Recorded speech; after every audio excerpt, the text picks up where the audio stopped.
Oxford Bookworms, Stage 1. The Coldest Place on Earth, by Tim Vickery. Read by Mark Straker. Published and copyright Oxford University Press, 1997. Chapter 1. Two Ships. The race began in the summer of 1910. On June 1st, in London, a black ship, the Terra Nova, went down the River Thames to the sea. Thousands of people stood by the river to watch it. They were all excited and happy. On the Terra Nova, Captain Robert Falcon Scott smiled quietly. It was a very important day for him. He was a strong man, not very tall, in the blue clothes of a captain. He was 41 years old, but he had a young face, like a boy. His eyes were dark and quiet.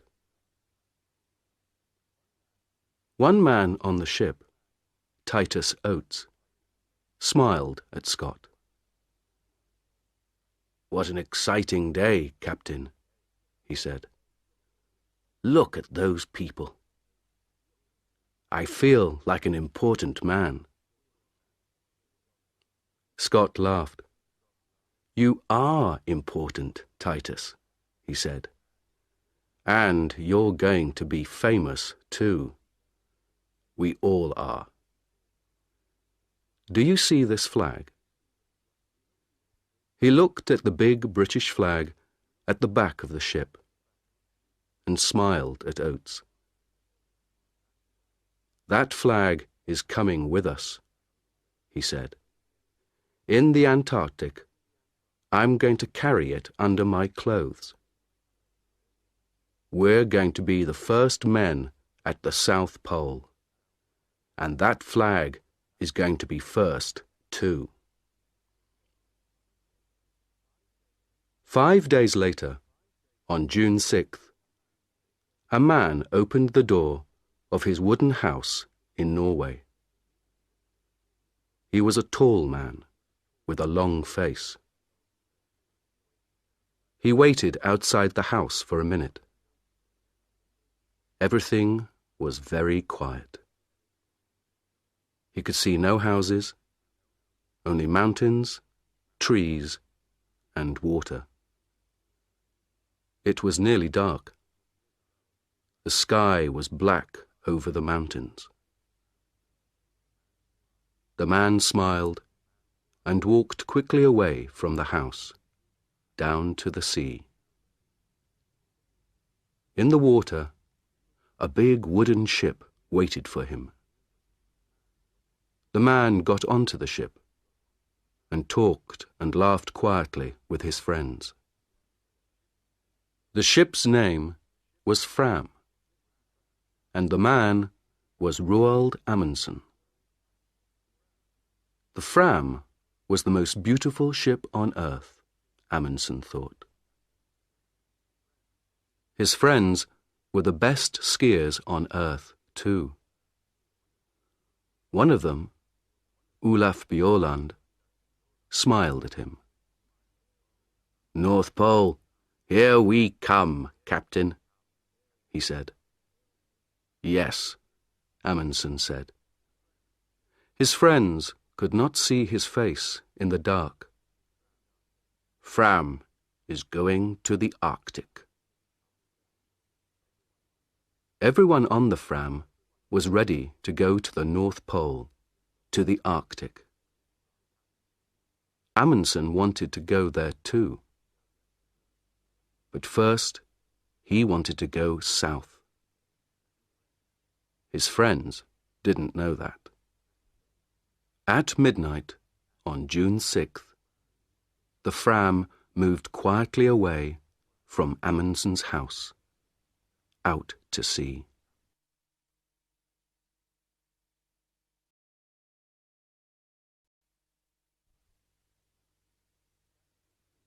Chapter 2. The Race. The Fram went to an island in the south of Norway. It was a very little island, with only one small wooden house, 2 trees, and nearly 100 dogs. "Look at that," Bjaaland said. "It's an island of dogs. There are dogs in the water, near the trees, on the house, dogs everywhere." 2 men came out of the house. "Hassel! Lindström!" Amundsen said. "It's good to see you. How many dogs do you have for me?" 99, Roald," said Hassel. "The best 99 dogs from Greenland. And they're very happy. They don't work, they just eat and play all day. They're having a wonderful summer here." "Good, good," Amundsen laughed. "But that's finished now." "Hey, Bjaaland, stop laughing. Come down here and help me. Let's get all these dogs onto the ship." It was not easy.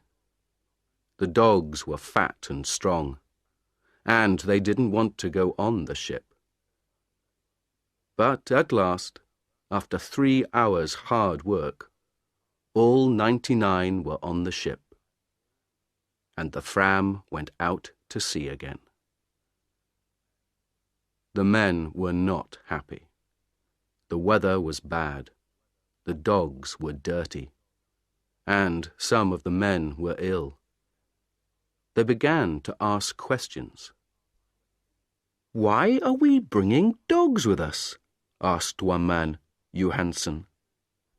"We're going thousands of kilometers south, past Cape Horn, and then north to Alaska. Why not wait and get dogs in Alaska?"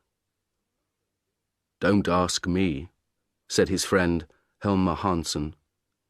"I don't understand it." The men talked for a long time. Then, on September 9th, Amundsen called everyone to the back of the ship. He stood quietly and looked at them. Behind him was a big map. It was not a map of the Arctic. It was a map of Antarctica. Bjaaland looked at Helmer Hansson and laughed. Then Amundsen began to speak. "Boys," he said, "I know you are unhappy. You often ask me difficult questions, and I don't answer. Well, I'm going to answer all those questions now, today. We began to work for this journey 2 years ago. Then, we wanted to be the first men at the North Pole. But last year, Perry, an American, found the North Pole. So, America was first to the North Pole, not Norway. We're going there, but we're too late." "I don't understand this," Bjaaland thought. "Why is Amundsen talking about the North Pole, with a map of Antarctica behind him?" Amundsen stopped for a minute, and looked at all the men slowly. No one said anything. "We have to go a long way south before we get to Alaska," he said. "Very near Antarctica, you know. And Captain Scott, the Englishman, is going to the South Pole this year. He wants to put his British flag there. An American flag at the North Pole, a British flag at the South Pole."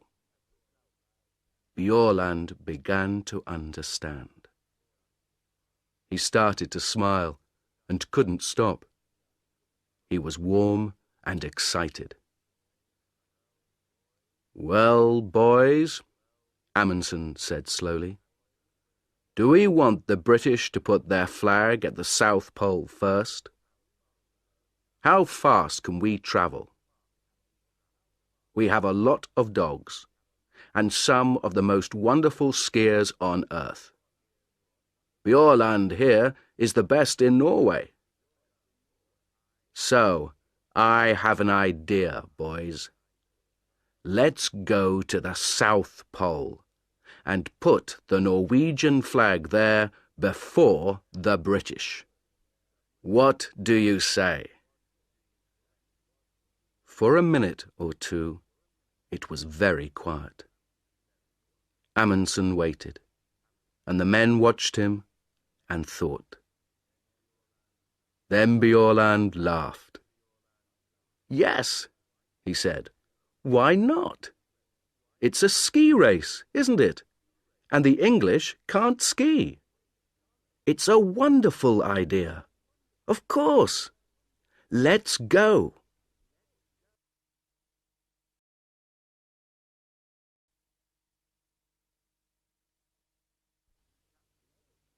Chapter 3. The Ponies. On October 27th, the Terra Nova arrived in Wellington, New Zealand. When Scott came off the ship, a newspaper man walked up to him. Captain Scott, can I talk to you, please?" he said. Scott stopped and smiled. "Yes, of course," he said. "What do you want to know?" "Are you going to win?" the man asked. "Win?" Scott asked. "Win what?"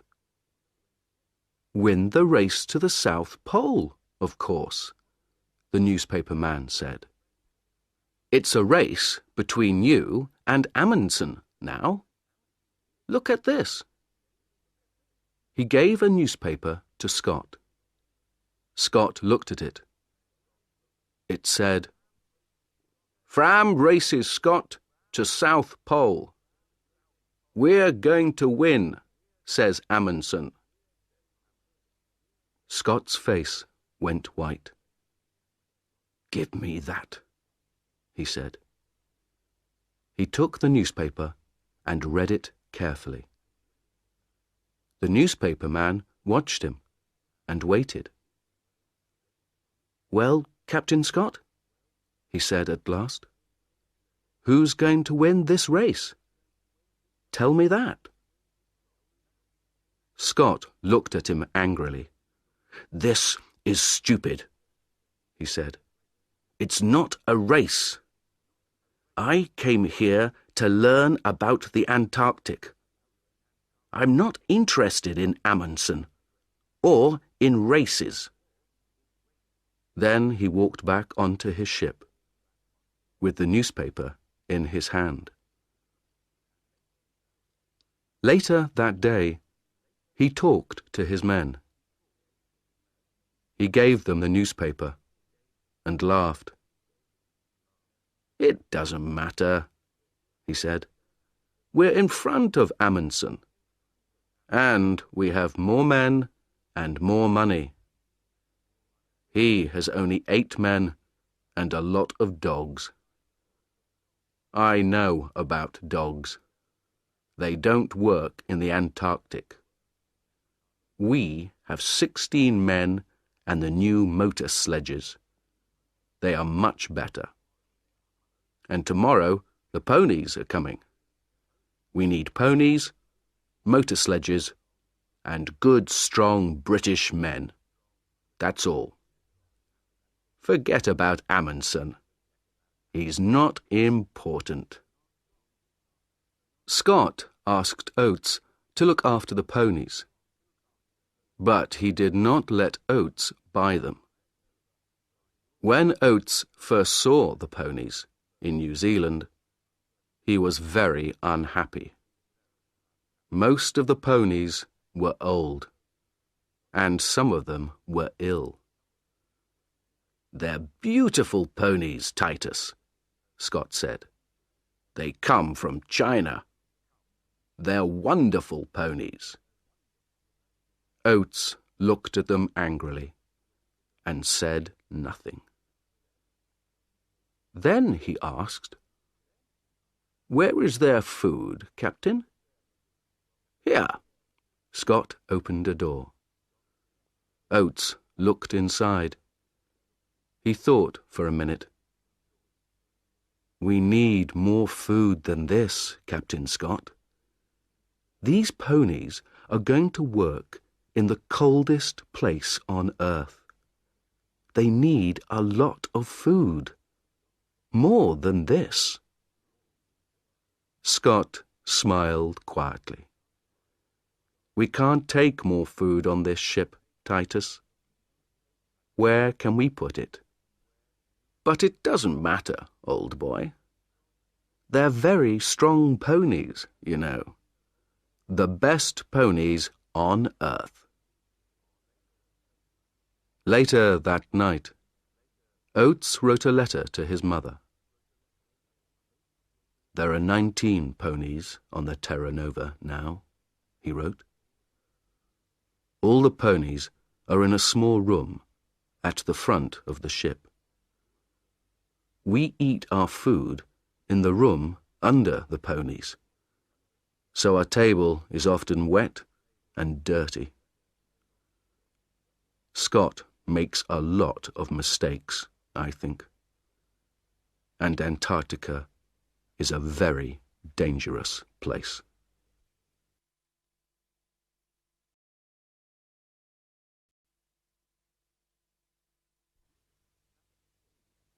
Chapter 4. Food Depots. The two ships, Terra Nova and Fram, arrived in Antarctica in January 1911, at the end of summer. The Englishmen and the Norwegians wanted to stay on the ice all winter. They wanted to be ready to go to the South Pole at the beginning of the next Antarctic summer.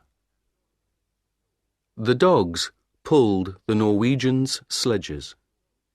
They ran quickly over the snow and pulled the big sledges from the ship onto the ice. The men ran beside them on skis. They put a big wooden house on the ice. The house was full of food and skis and sledges. They called it Framheim. Outside the house, the dogs lived in holes under the snow. When the house was ready, the men made their first journey south. Before the winter, they wanted to take a lot of food south and leave it in depots. For the long journey to the pole, they needed a lot of food, and they couldn't carry it all with them. On February 10th, 5 men, 3 sledges, 18 dogs, and half a ton of food left Framheim and went south. It was easy. The weather was warm for the Antarctic, between -7 degrees centigrade and -17 degrees centigrade. The snow was good, and the dogs and skis went fast. They went 50 or 60 kilometers every day. After 4 days, they reached 80 degrees south and made the first depot. Amundsen made his depot very carefully. It was very important to find it again next summer. So he put a big black flag on top. Then he put 10 flags to the east of the depot, each flag half a kilometre from the next, and 10 flags to the west. So, there were flags for 5 kilometres to the left of the depot and 5 kilometres to the right. Then they went back to Framheim and took some more food south, this time to 82 degrees south. This time it was harder. The temperature was sometimes minus 40 degrees centigrade, and there were strong winds with a lot of snow. The dogs and men were very tired, and the tents and boots were bad. At the second depot, they put out 60 flags to help them find it again. They came back to Framheim on March 23rd. It was nearly winter in the Antarctic. Their ship, Fram, was far away now, near South America. They were alone on the ice. Oates went with Scott to make the first British depot. They left Cape Evans on January 25th. There were 13 men, 8 ponies, and 26 dogs. The dogs were faster than the ponies. They ran quickly over the top of the snow, but the ponies' feet went through it. Every morning, the ponies started first, and the dogs started 2 hours later, because they ran faster. At night, the dogs made warm holes under the snow, but the ponies stood on top of the snow. It was minus 20 degrees centigrade. After 15 days, Oates talked to Scott. There was a strong wind, and the 2 men's faces were white with snow. 3 of the ponies are ill, Captain, Oates said. They can't go on. Don't be stupid, Oates, Scott answered. They're good, strong animals, the best ponies on earth. Not these 3, Oates said. They're ill and unhappy, and now they can't walk. Let's kill them and leave the meat here in the snow. We can eat it, or the dogs can. Of course not, Scott said angrily. These ponies are our friends. They work hard for us. I don't kill my friends. 3 days later, 2 of the ponies were dead. Scott's men were slower than Amundsen's. It took them 24 days to get to 80 degrees south.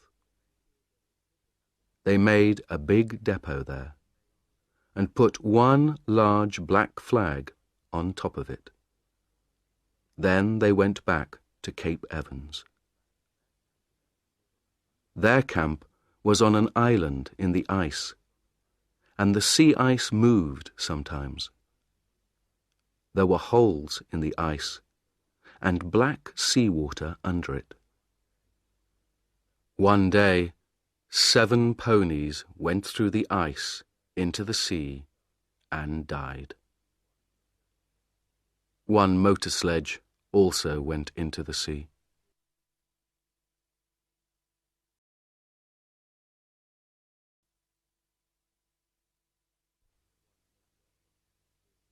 Chapter 5.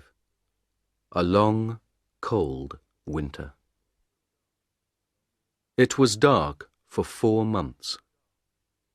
Outside the wooden house at Framheim, It was often -60 degrees centigrade. The dogs lived in warm holes under the snow.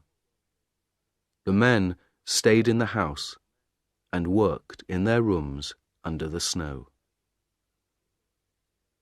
The skis and sledges came from the best shops in Norway, but Bjaaland wasn't happy with them. He changed a lot of things on the skis and sledges. Soon, the sledges were stronger than before. The skis were better and faster too. All the Norwegians worked hard. They looked after their dogs and worked on their equipment, the sledges, skis, tents. Every day they thought about their journey to the pole and talked about it. And every day Amundsen thought about Scott. One day, in midwinter, he talked to his men. "Let's start early, before Scott," Amundsen said. "Remember, Scott has more men than us, and he has motor sledges too. Perhaps they can go faster than us." Bjaaland laughed. "Oh no, they can't go faster than me," he said. "On snow, nothing can go faster than a good man on skis." "We don't know," Amundsen said. "You're the best skier in Norway, but you get tired, and dogs get tired too. Motor sledges don't get tired. They can go all day and all night." Johansen laughed angrily. "That's stupid," he said. "Perhaps the motor sledges can go all night, but the Englishmen can't." "The English can't win, Roald. They don't understand snow, but we do. And they're too slow." "Perhaps," Amundsen said, "but I want to win this race. So we're going to start early. Do you understand?" It was quiet and warm inside Framheim. Bjaaland looked at Amundsen and thought about the long, cold journey in front of him. He thought about the dogs in their holes under the snow, and listened to the wind over the house. "When, Roald?" he said quietly. "On August 24th. The sun comes back on that day. We start then." "But we can't," Johansen said. He looked angry and unhappy. "That's too early. We can't start then. It's dangerous and stupid." Amundsen looked at Johansen coldly. "You're wrong, Johansen," he said. "We want to win, remember? So we start on August 24th. Bjaaland listened to the winter wind outside. In Scott's camp, at Cape Evans, no one talked about Amundsen, and no one worked hard. They had good food, and they played football on the snow. They wrote a newspaper, the South Polar Times, and read books. No one learnt to ski, no one worked on the motor sledges. Twice, men went for long journeys across the snow. They walked and pulled the sledges themselves. Oates stayed at Cape Evans and looked after his ponies. Over the window in Cape Evans, Scott put a map of Antarctica. With a pen, he made a line from Cape Evans to the South Pole. and he put a little British flag at the pole. Under the map, Scott wrote the day for the start of their journey. "We start on November 3rd, he wrote.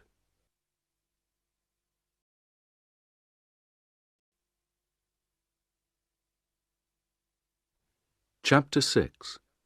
A Bad Start. On August 23rd, the Norwegian sledges were ready. They took them outside, and the dogs pulled them across the ice. The sun came up for half an hour, but it was too cold, -46 degrees centigrade. They could not travel in that weather. They went back to Framheim and waited. They waited 2 weeks, until September 8th. Then, with the temperature at -37 degrees centigrade, they started. They ran happily across the snow to the south.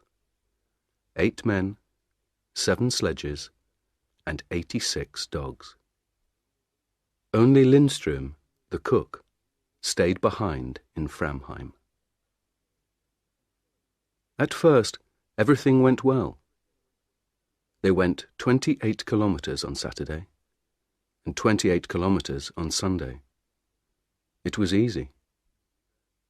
Then, on Monday, the temperature went down to -56 degrees centigrade. There was white fog in front of their faces. They couldn't see anything. But they travelled 28 kilometers. That night, in their tents, they nearly died of cold. Next day, they stopped and made snow houses. Inside the snow houses, it was warm. But everyone was unhappy. "I told you, Roald," Johansen said. "Even September is too early. We can't travel in this cold. Do you want us to die? Let's go back and wait for better weather." Amundsen was very angry. He was angry with Johansen, but he was angry with himself too. He knew Johansen was right. "All right," he said slowly. "We can go on to the depot at 80 degrees south, leave the food there, and then go back. We can't do more than that." It was 37 kilometers to the depot. The wind was in their faces all day. 2 dogs died on the way. At the depot, they did not stop. They put out the food and the flags, turned round, and went north. At last, the wind was behind them.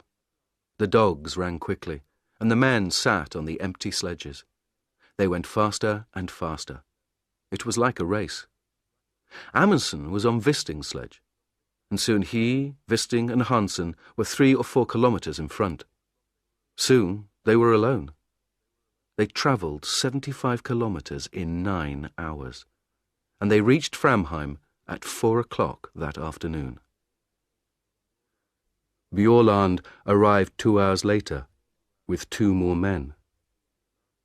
But the last 2, Johansen and Prestrud, went more slowly.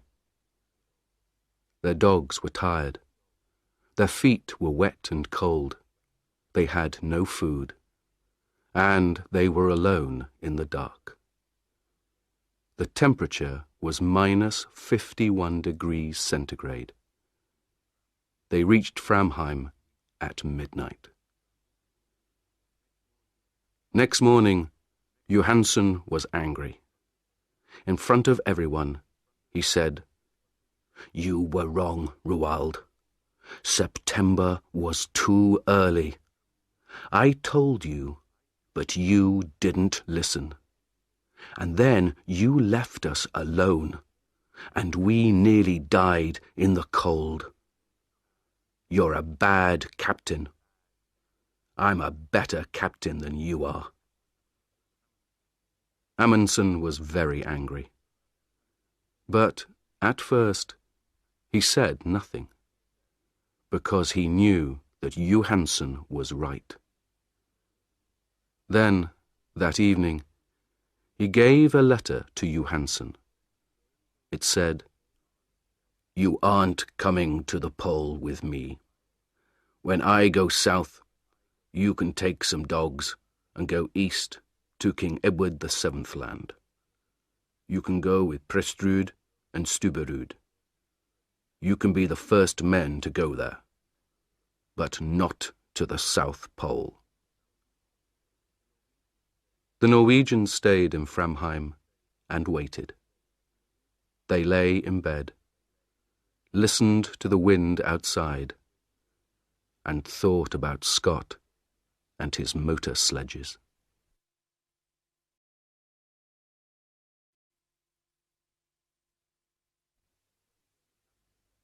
Chapter 7. Motor Sledges and Mountains. Scott had 2 motor sledges now. They were the first motor sledges in the Antarctic, the first on Earth. On October 24th, the motor sledges started south from Cape Evans. 4 men went with them, but Scott stayed at Cape Evans for another week.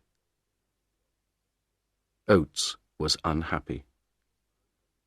He wrote to his mother, "We had a very bad winter here. I don't like Scott. We were here all winter, but he didn't learn to ski or to drive dogs. Our equipment is bad, and he doesn't think about other people. I'm going to sleep in his tent on the journey, but I don't want to." On November 1st, Scott and Oates and 6 more men left Cape Evans with 8 sledges and 8 ponies. The ponies walked slowly because their feet went down into the snow. It was hard work for them, and they got tired very quickly. They travelled 13 or 14 kilometers in a day. Behind the ponies came Mears with 1 sledge and some dogs. Mears knew how to drive dogs. Every day, Mears started 2 hours after the ponies and arrived 2 hours before them. After 5 days, they found the motor sledges.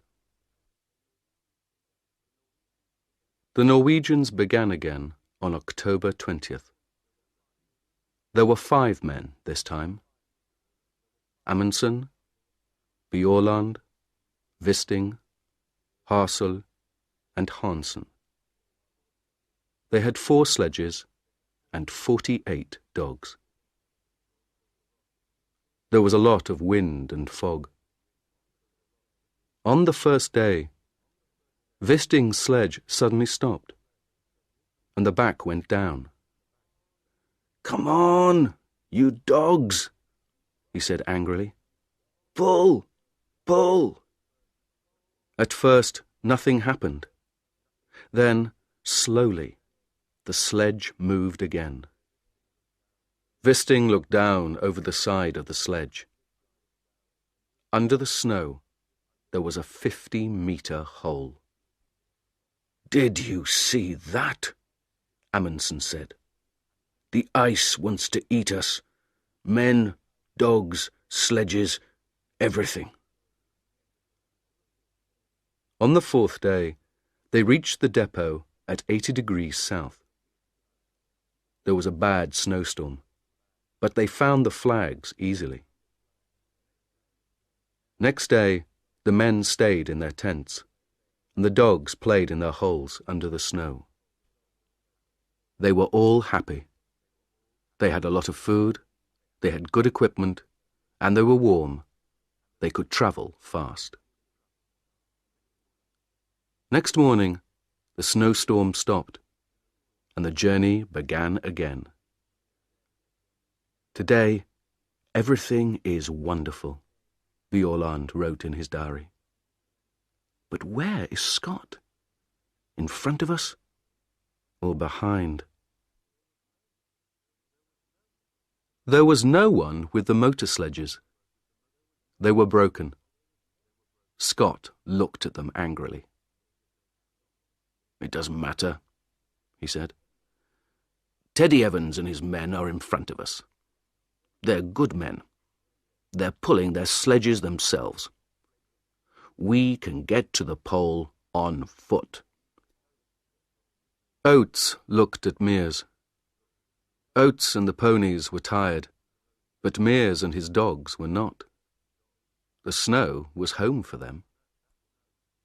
That night, Oates wrote, 3 motor sledges at £1,000 each. 19 ponies at £5 each. 32 dogs at £1.50 each. Well, it's not my money, it's Scott's. On November 21st, one of the ponies died. On November 11th, the Norwegians saw the mountains. The mountains were very high, some of the highest on earth. Bjaaland smiled. "There is good skiing up there, Roald," he said. "But can dogs get up there too?" "Of course they can," Amundsen said. "Come on." They left Hansen with the dogs and skied a little way up the mountains. It was difficult, but the mountains were big and beautiful. Behind the mountains, Amundsen thought there was a high plateau of ice. "That's it," Amundsen said. "That's the road to the pole. Tomorrow we can bring the dogs and sledges up here. But now, let's have a ski race. Who can get back to camp first?" They laughed and skied happily down the white snow. "This is like home," Bjaaland thought. "But it's bigger than Norway, and better." In the next 4 days, the dogs pulled the sledges 81 kilometers and went up 3,000 meters. At last, Amundsen and Bjaaland stood on the plateau behind the mountains. They were tired, happy men. Bjaaland looked back at the mountains. "Can a motor sledge get up here?" he asked. Amundsen smiled. "No," he said. "I don't think so. And Scott doesn't like dogs. So his men are going to pull their sledges up these mountains themselves. Would you like to do that, Olaf?" Bjaaland didn't answer. He smiled and skied happily away across the snow.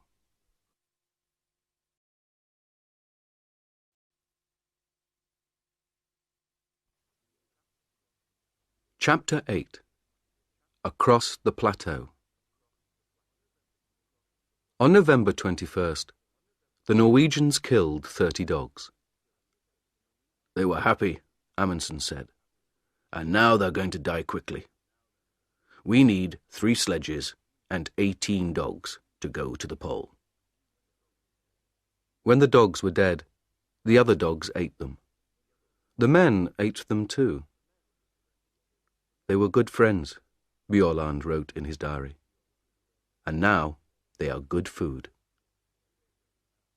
2 days later, the dogs were fat. Then, in a snowstorm, they began their journey again. After the snowstorm, there was fog, and in the fog, they got lost on an ice river with hundreds of big holes in it. They could see nothing, and it was very dangerous. In 4 days, they moved 9 kilometers. But the ice is beautiful, Bjaaland wrote. Blue and green and white. This is a wonderful place, but I don't want to stay a long time. After the ice, there were strong winds and bad snowstorms. They could see nothing in front of them. But every day they travelled 25 or 30 kilometers. Then, on December 9th, the sun came out. They were at 88 degrees, 23 minutes south, 175 kilometers from the pole. 5 more long days, Bjaaland wrote. That's all now. But where is Scott? For 4 days, Scott's men stayed in their tents near the mountains. There is a bad snowstorm outside, Oates wrote. It's too cold for the ponies, and our clothes and skis are bad too. On December 9th, Oates killed the ponies. They were tired and ill, and they could not walk up to the plateau. Then Mears and his dogs went back to Cape Evans.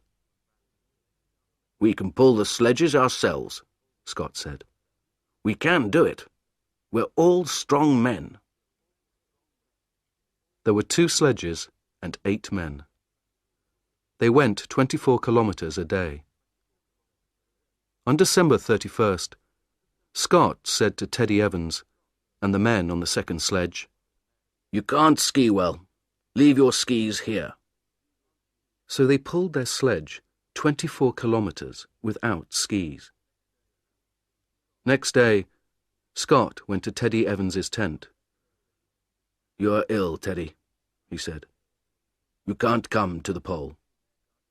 Take 2 men and go back. Tomorrow. Teddy Evans was very unhappy. 2 men, Captain, he said. Why not 3? Because Bowers is going to come with me, Scott said. He's strong. We need him. But you have food on your sledge for 4 men, not 5, Evans said. And Bowers has no skis. I'm the captain, Teddy, Scott said. You do what I say. Take 2 men and leave Bowers with me. Oates wrote to his mother. I'm going to the pole with Scott. I am pleased and I feel strong. But in his diary he wrote, My feet are very bad. They are always wet now, and they don't look good. On January 4th, Scott's men left Teddy Evans and went on. Scott, Oates, Wilson and Edgar Evans had skis, but Bowers did not. They were 270 kilometers from the pole. December 14th, 1911, was a warm, sunny day. 5 Norwegians skied over the beautiful white snow. It was very quiet. No one spoke. They were excited and happy. 6 more kilometers, Bjaaland thought. Is there a British flag? I can't see a flag, but... Look, Hassel said. What's that over there? Bjaaland left his sledge and skied quickly away over the snow. What is it? He thought. Is it? No. It's nothing, he called. There's nothing there. Nothing. 3 kilometers. 2. Roald, Hansen called to Amundsen. Go in front of me, please. It helps my dogs. That's not true, Bjaaland thought. His dogs are running well today. But Hansen wants Amundsen to be first. The first man at the South Pole. They skied on and on, over the beautiful snow. "Stop," Amundsen said. He waited quietly for his men. "This is it," he said. Bjaaland looked at him. "But there's nothing here," he said. Amundsen smiled. "Oh, yes, there is," he said. "There's something very important here, Olaf. Very, very important." "What's that, Roald?" "Us. We're here now. Isn't that important, Olaf?" The four men stood on the snow and looked at him. Then, slowly, they all began to laugh.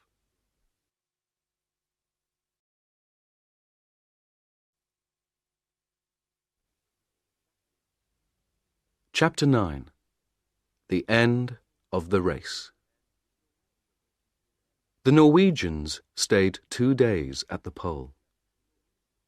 They left a tent there, with a Norwegian flag on it. Inside the tent, they left some food, a letter for the King of Norway, and a letter for Scott. They left some more black flags near the pole, and one 28 kilometers north. Then they skied away, back to the north. "It's a beautiful day," Bjaaland wrote. "The sun is warm, the snow is good. But the dogs run too quickly. I can't get in front of them." They found their depots easily. There were 10 between the pole and Framheim. Each depot had a lot of food. They laughed and skied quickly down the mountains. Often they skied 50 kilometers a day. On Friday, January 26th, 1912, they came back to Framheim. It was 4 o'clock in the morning. Inside the wooden house, Lindström, the cook, was asleep. Amundsen walked quietly to his bed. "Good morning, Lindström," he said. "Is our coffee ready?" The black flags waited at the pole. "What's that, Captain?" Bowers said. "Over there." "Where?" Scott asked. "What? Oh, my God." They all saw the small black flag in the snow, 2 kilometers in front of them. Slowly, they pulled their sledge to it. Next day, January 17th, 1912, they found the tent and the Norwegian flag. Near it, Scott took the British flag from under his clothes and put it up. In his diary, Scott wrote, "This is a very bad day. We are all tired and have cold feet and hands. It is minus 30 degrees centigrade, and there is a snowstorm. Great God, this is an awful place." They turned north. 5 tired, unhappy men in the coldest, emptiest place on earth. On March 13th, 1912, Scott's wife, Kathleen, looked at her morning newspaper. "Norway's flag at South Pole," it said. She looked at it for a long time, and then began to cry. "What's the matter?" her friend asked. "My poor, poor husband," Mrs. Scott said. "What's happened to him? Where is he now?" Scott's men were always hungry. There were not many depots, and they were difficult to find. "We need to find the next depot today," Oates wrote. "But how can we find one black flag in all this snow? It's very difficult. And there is food for 4 men, not 5. They were all tired and ill, too. Oates's feet were black now, and he could not feel them. On February 16th, Edgar Evans died. On the 17th, they were past the mountains. At the depot there, they ate one of the dead ponies. Then they went on. 10, 11, 12 kilometers a day. They were ill because their clothes were not warm, and they didn't have much food. The temperature was sometimes minus 40 degrees centigrade. On March 7th, Scott looked at Oates's feet. They were big and black. "I can't pull the sledge now," Oates said. "It's very difficult to walk. Am I going to lose these feet, Captain?" Scott looked at Oates's feet and said nothing. On March 9th, they found another depot, but there was not much food. Slowly, they walked on. Oates's feet were worse every day. March 17th was Oates's birthday. He was 32. He lay in the tent and listened to the wind outside. He was very cold, very hungry, and very, very tired. He wrote a letter to his mother and gave it to Wilson. Then he got up and opened the door of the tent. He stopped in the door for a minute. Scott, Wilson, and Bowers looked at him. They didn't speak. "I'm going outside for a minute," Oates said. "I may be some time." They didn't see him again. At Cape Evans, the Englishmen waited. On December 11th, Mears and the dogs came back. On January 3rd, Teddy Evans and his 2 men arrived at Cape Evans. The Terra Nova came and went. Winter began. Scott did not come. The Englishmen waited all winter at Cape Evans. Then, on October 26th, 1912, they started for the south. 2 weeks later, they found a tent.